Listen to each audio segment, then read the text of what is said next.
പച്ചത്തേങ്ങയെക്കാളും കൂടുതൽ വെയിൽ കൊള്ളിച്ച് ആട്ടേണ്ടത് കൊട്ടത്തേങ്ങയാണ്.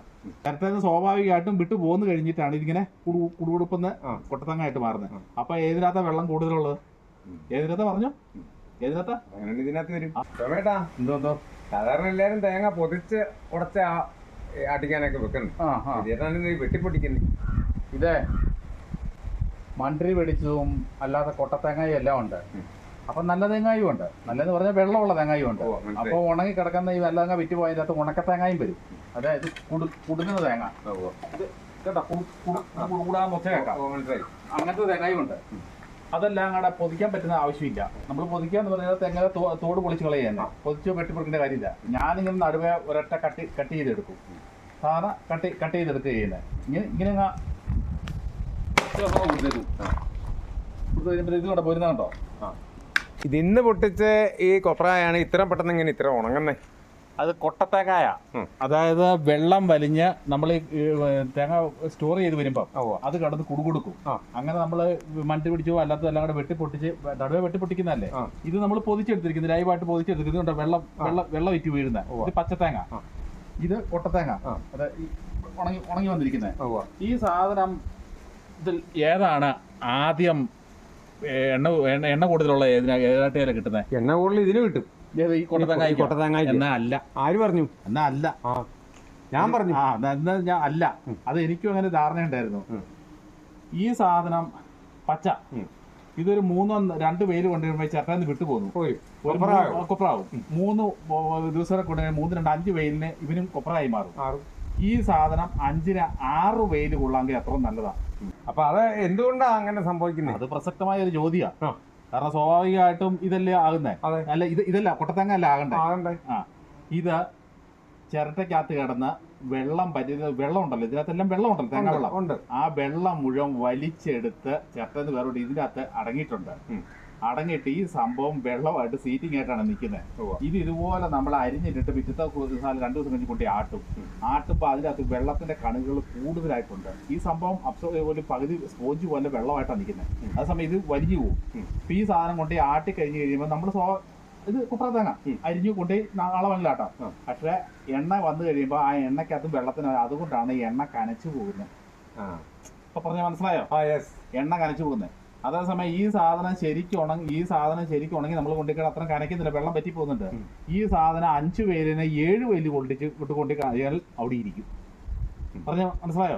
വെള്ളം ഏറ്റവും കൂടുതൽ അബ്സോർവ് ചെയ്ത് വെച്ചിട്ടുണ്ട് ഇതിനകത്ത്. ഇതിന്റെ ഈ പുറം ചുറ്റേന്നുള്ള വെള്ളം മാറിയിട്ട് ഇതിന്റെ അകത്ത് മുഴുവൻ വെള്ളത്തിന്റെ കണികൾ ഉണ്ട്. ഇതിലും വെള്ളത്തിന്റെ കണികൾ ഇതിനകത്താണ്. പക്ഷെ ഇത് ഉണങ്ങി കഴിയുമ്പോൾ ഇതിനകത്ത് വെള്ളം കംപ്ലീറ്റ് വെള്ളത്തിന്റെ അംശം വലിഞ്ഞു കഴിഞ്ഞാൽ മാത്രമേ ഇത് പുറത്തുനിന്ന് പോരുള്ളൂ. പിന്നെ ഉള്ളിലെ വെള്ളം വലിഞ്ഞു പോകാൻ വേണ്ടിയാണ് ഇരിക്കുന്നത്. അങ്ങനെ ഉള്ളിലെ വെള്ളം ഇതേന്ന് വലിഞ്ഞു പോയിട്ടില്ല. ചിരട്ടയെന്ന് വെള്ളം വിട്ടുപോയിരിക്കുന്ന വെള്ളം പറഞ്ഞു പോയിട്ടില്ല. അങ്ങനെയാണ് ഇത് കൊട്ടത്തേങ്ങ ആയിട്ട് മാറുന്നത്. മനസ്സിലായോ? ചിരട്ടയെന്ന് സ്വാഭാവികമായിട്ടും വിട്ടു പോന്നു കഴിഞ്ഞിട്ടാണ് ഇതിങ്ങനെ കുടുകുടുപ്പെന്ന് കൊട്ടത്തേങ്ങ ആയിട്ട് മാറുന്നത്. അപ്പൊ ഏതിനകത്താ വെള്ളം കൂടുതലുള്ളത്? ഏതിനകത്താ പറഞ്ഞു? ഏതിനകത്താ? ഇതിനകത്ത് വരും. അതിനകത്താണ്. ഇതാ എല്ലാവർക്കും ഒരു സംശയമുണ്ട്. കൊട്ടത്തേങ്ങ എടുത്ത് അന്നേരം അല്ല 1-2 വെയിൽ കൊള്ളിച്ചിട്ട് ആട്ടിയിട്ടുണ്ടെങ്കിൽ പച്ചത്തേങ്ങയെക്കാളും കൂടുതൽ വെയിൽ കൊള്ളിച്ച് ആട്ടേണ്ടത് കൊട്ടത്തേങ്ങയാണ്.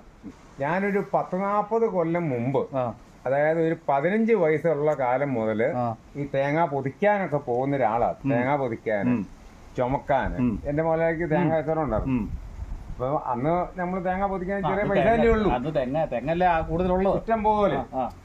അന്നേരം ഇടയ്ക്ക് വണ്ടി ഓടിക്കും, ജീപ്പുണ്ട്. ജീപ്പിനും ഒരു സാധനം കൊണ്ട് നേരത്തെ അട്ടിക്കകത്ത് വെട്ടി ചിരട്ടയിട്ട് കത്തിച്ച് ഈ സാധനം കൊപ്ര ആക്കി കൊല്ലപ്പള്ളി കൊണ്ട് കൊടുത്തോണ്ടിരുന്ന. അപ്പം എന്നിട്ട് പോലും എനിക്ക് ഇത്രയും പിടി കിട്ടിയില്ല. അപ്പൊ ഞാൻ പറഞ്ഞൊരു കാര്യമുണ്ടോ ഇല്ലയോ? ടോമിയേട്ടൻ പറഞ്ഞതിനകത്ത് ഇപ്പൊ നല്ല മനസ്സിലായി. I understand. ഈ കൊട്ടത്തേങ്ങ ആയിട്ട് ഉണ്ടാക്കുന്ന അന്നേരമായിട്ട് ആട്ടും, അതിനകത്ത് ജലാംശമുണ്ട്, അത് കനച്ചു പോകും. കൊട്ടത്തേങ്ങയെക്കാളും നല്ലത് ഉടനെ പച്ചത്തേങ്ങ 5 വെയിൽ കൊണ്ടിച്ച് അതെടുക്കുന്ന എണ്ണയായിരിക്കും അതിലും നല്ലത്. കൊട്ടത്തേങ്ങ എടുക്കാന്നുണ്ടെങ്കിൽ അതൊരു 7 വെയിലെങ്കിലും കൊള്ളിക്കാമെങ്കിൽ എത്ര നല്ലത് എന്ന് പറഞ്ഞാൽ കൂടുതൽ വെയിൽ കൊണ്ടിരിക്കണം. 7 വെയിൽ എന്നല്ല, കൂടുതൽ വെയിൽ കൊള്ളാൻ എത്ര കംപ്ലീറ്റ് വെള്ളം വലിഞ്ഞു പോകണം.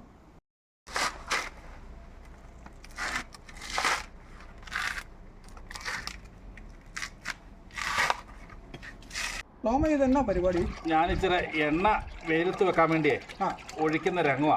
ഇതെന്തിനാ വെയിലത്ത് വെക്കുന്നുണ്ട്? ഇത് ശരിക്കും പറഞ്ഞാൽ മിനിങ്ങാൻ നാട്ടിയതാ. മിനിങ്ങ നാട്ടിയിട്ട് ചക്കിക്കൊണ്ട് ആട്ടി, സാധാരണ ചക്കിലാട്ടിയിരിക്കുന്ന ഈ സംഭവം എസ്പെല്ലറല്ല, ചക്കിലായിട്ടിരിക്കുന്നത്.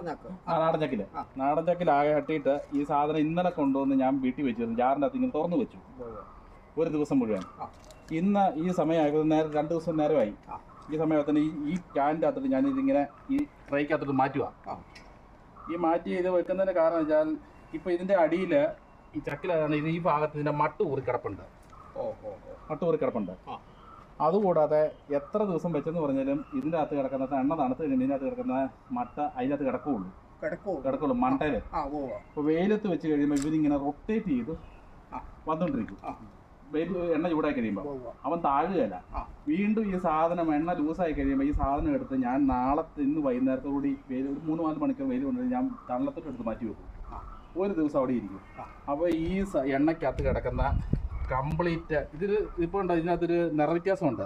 ഒരു കലക്കവെള്ളത്തിന് നിറമല്ല. കംപ്ലീറ്റ് ഒരു ദിവസം തണലത്തും കൂടെ, ഒരു ദിവസം വെയിൽ കൊള്ളിക്കുക, ഒരു ദിവസം തണലത്തും കൂടെ ഇരുന്ന് കഴിയുമ്പോൾ ഇത് അടിയിലോട്ട് പോകും. അടിയിലോട്ട് ഊറി കഴിയുമ്പം ശകലം പോലും മട്ട അതിനകത്ത് കാണുകയില്ല. പിന്നെ എടുത്ത് ഒന്നും കൂടെ വെയിൽ കൊള്ളിക്കും. ആ വെയിൽ കൊള്ളിച്ച് കഴിഞ്ഞിട്ട് ഒറ്റ വെയിൽ കൊള്ളിച്ചാൽ മതി, അങ്ങനെ 2 വെയിൽ കൊള്ളിച്ചാൽ മതി. ആ വെയിൽ കൊണ്ടിട്ട് നമ്മൾ ആ ട്രെയിൻ മാറ്റി കഴിയുമ്പോൾ നല്ല കണ്ണീര് പോലെ തെളിവായിരിക്കും. ഒരു സ്വല്പം പോലും അതിൻ്റെ അകത്ത് ജലാംശം ഉണ്ടായിരിക്കുകയില്ല. ഈ ജലാംശം ഇരുന്നിട്ട് കനയ്ക്കാനുള്ള, പണ്ട് നമുക്ക് കനച്ചു പോയല്ലേ, കനപ്പെന്ന് പറഞ്ഞ സംഭവം ഉണ്ടാകില്ല. കനപ്പം ഉണ്ടാകാനുള്ള കാരണം എന്താ വെച്ചാൽ ഇതിൻ്റെ അകത്ത് ഈ എക്കൽ അടിഞ്ഞ് നിൽക്കുന്നതുകൊണ്ടാണ് എണ്ണ. അത് ചക്കിലാണ് കുറവുണ്ട്, എക്സ്പെല്ലറിന് വളരെ കൂടുതലാണ്. ജലാംശത്തിന്റെ അല്ല, ജലാംശം എക്കല് എക്സ്പെല്ലർ കരിഞ്ഞു വരുന്നുണ്ട് പോലും ജലാംശം കൂടുതലുണ്ട്, ചക്കിലും കൂടുതലുണ്ട്. അപ്പൊ ചക്കിലുള്ള പൊടിയുടെ ഐറ്റം ചക്കില് കൂടുതലായിരിക്കും, എക്സ്പെല്ലറിൽ വളരെ കുറവുണ്ട്.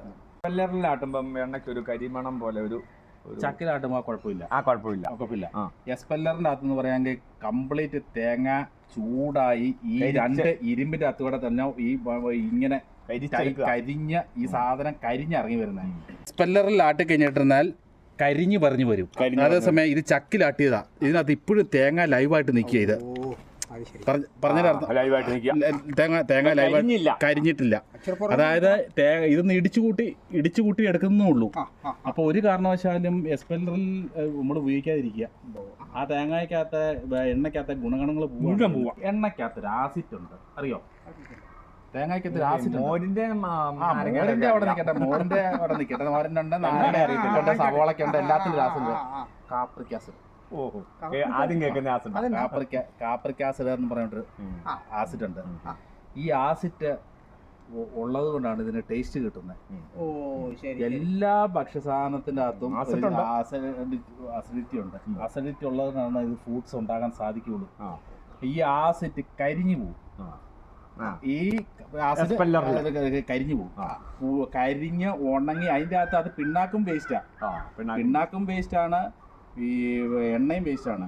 എക്സ്പെല്ലറിൽ ആട്ടുന്ന എണ്ണയ്ക്ക് ടേസ്റ്റും കുറവായിരിക്കും, അതിന് കരിചൊവ്വയായിരിക്കും, ഇതിനകത്ത് ഗുണഗണങ്ങളും കരിഞ്ഞു പോകണം. ചൂടായി പഴുത്ത വരുന്നത്. ചക്കിലാണെങ്കിൽ ഈ ചക്കിലാട്ടുമ്പോൾ ആ വിഷയമില്ല, ഒന്ന് കറങ്ങി അമ്മാവൻ ആടി പയ്യ വരുള്ളൂ. അപ്പൊ അതിൻ്റെ അത് അന്നേരം കനയ്ക്കാനുള്ള ടെൻഡൻസി ചക്കിലാട്ടിയതിന് കൂടുതലായിരിക്കും. കനയ്ക്കാനുള്ള വെള്ളത്തിന്റെ അംശം കൂടുതലുണ്ട്. അതിനെ പ്രതിരോധിക്കാനാണ് പറഞ്ഞത്. പണ്ട് കാലത്ത് നമ്മൾ കുരുമുളക് ഇടും, പിന്നെ ഉപ്പ് ഇടും. ഇതിലൊന്നും ചെയ്യാൻ പോട്ട കാര്യമില്ല. ഇത് ഞാൻ ഒന്നും കാണിക്കില്ല, എടുത്തങ്ങ് വെച്ച് കണ്ണീരിന് തെളിവിരിക്കും. ഈ 2 ദിവസം ഞാൻ തുറന്നു വെച്ചു, തണലത്തിരുന്നു, ഇതിൻ്റെ അത് തുറന്നു വെച്ചു.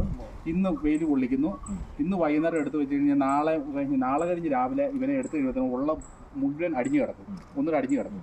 ആ അടിഞ്ഞു കിടക്കുന്ന ഊറ്റി എടുത്ത് വീണ്ടും ഒന്നും കൂടെ നമ്മൾ അടിഞ്ഞ 2 പ്രാവശ്യം മാറിപ്പോയല്ലോ, നല്ല എണ്ണ, നല്ല കണ്ണീര് പോലത്തെ എണ്ണ കിട്ടും. അത് ഒരു പ്രാവശ്യം വെയിൽ 1-2 ദിവസം വെയിൽ തരുന്നുണ്ട്. പിന്നെ അതിൻ്റെ അകത്ത് ജലാംശം ഇല്ല.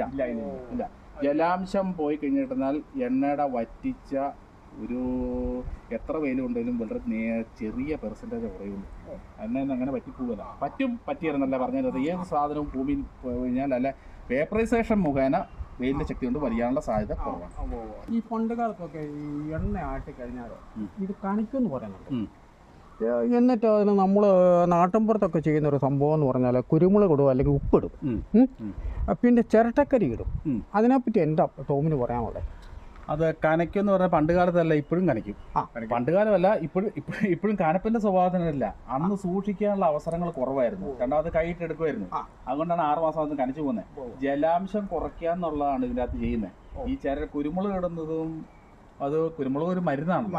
വെള്ളം വലിച്ചെടുക്കാൻ എടുക്കും. ഉപ്പിടുന്നത് ഇതുപോലെ തന്നെ. ഉപ്പിടുന്നത് ദൂഷ്യം കൂടെയാ. ഉപ്പിടുന്ന ദൂഷ്യ. പിന്നെ ഉപ്പിട്ട് ഞങ്ങൾ പ്രയോഗിച്ചോണ്ടിരുന്ന ഉപ്പിട്ടതിലും കനയ്ക്കുമായിരുന്നു. പിന്നെ ചിരട്ടക്കരി ചെറുതായിട്ട് ഇടും. ചിരട്ടക്കരിക്ക് വെള്ളത്തെ വലിച്ചെടുക്കാനുള്ള ഈ എണ്ണക്കകത്തുനിന്ന് വെള്ളത്തെ വലിച്ചെടുക്കുക. അത് ഓയിലിൻ്റെ അകത്തും അതെ, ഇതും വെള്ളത്തെ വലിച്ചെടുക്കാനുള്ള കഴിവ് കൂടുതലുണ്ട്. അതുകൊണ്ട് ചെറിയ ചിരട്ടക്കരി ഉണ്ടാക്കിയിട്ട് അത് നല്ല കഴുകി ശുദ്ധീകരിച്ചിട്ട് അത് വെള്ളം ശുദ്ധീകരിക്കുന്ന ഇടുന്ന എന്ന് പറഞ്ഞ പോലെ ഇതിനകത്തിടും. വെള്ളത്തെ വലിച്ചെടുക്കുക എന്നുള്ള ദൗത്യം മാത്രം കൊണ്ട് ഉദ്ദേശിക്കുന്നു. വീഡിയോ ഇഷ്ടപ്പെട്ടാൽ ലൈക്ക് അടിക്കുകയും നിങ്ങളുടെ അഭിപ്രായങ്ങളും നിർദ്ദേശങ്ങളും കമൻറ്റായി താഴെ രേഖപ്പെടുത്തുകയും ചെയ്യുമല്ലോ.